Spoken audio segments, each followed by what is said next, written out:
Europe.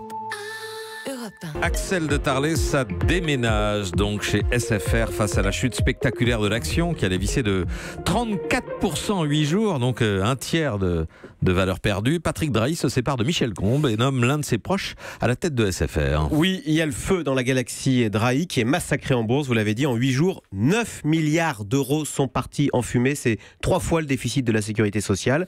Mais c'est pas grave, j'ai envie de dire, c'est que de l'argent, parce qu'il y a plus grave pour Patrick Drahi. Il a perdu, ou il est en train de perdre, la confiance des marchés financiers. Et ça, c'est très embêtant, parce que sans la confiance, c'est la fin de l'aventure. Qu'est-ce que ça change ?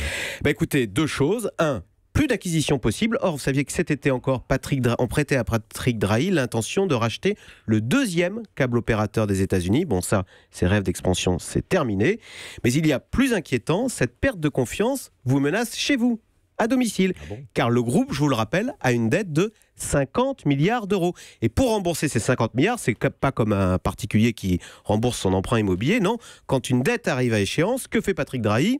Eh bien, il contracte une nouvelle dette pour rembourser la précédente. Ah oui. Donc, vous voyez... Tout le système qui peut s'effondrer. Voilà, il a absolument besoin de cette confiance de marché. Donc, pour cela, il doit montrer qu'il est le capitaine qui agit dans la tempête. Donc, exit Michel Combes, c'était l'ancien patron d'Alcatel.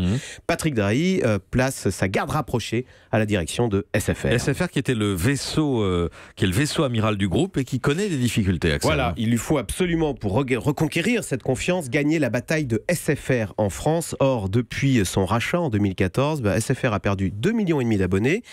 Et puis surtout, le revenu par abonné ne monte pas. Il a même tendance à baisser. Ce qui veut donc dire que c'est un échec en volume et un échec en valeur. Alors que Patrick Drahi nous avait promis la lune. C'est d'ailleurs pour ça que l'action dévisse en bourse. Bref, tout cela est très triste parce qu'on parle du 2e opérateur français. Alors néanmoins, je vais terminer sur une note positive. Moi, je trouve qu'il y a un petit aspect positif dans cette mésaventure. Cela montre les limites de ce capitalisme très agressif, très financier, où l'on achète une entreprise SFR en s'endettant massivement. Ensuite, pour rentabiliser la bête, on taille massivement dans les coûts. Il y a quand même eu un tiers des effectifs supprimés chez SFR, 5000 personnes.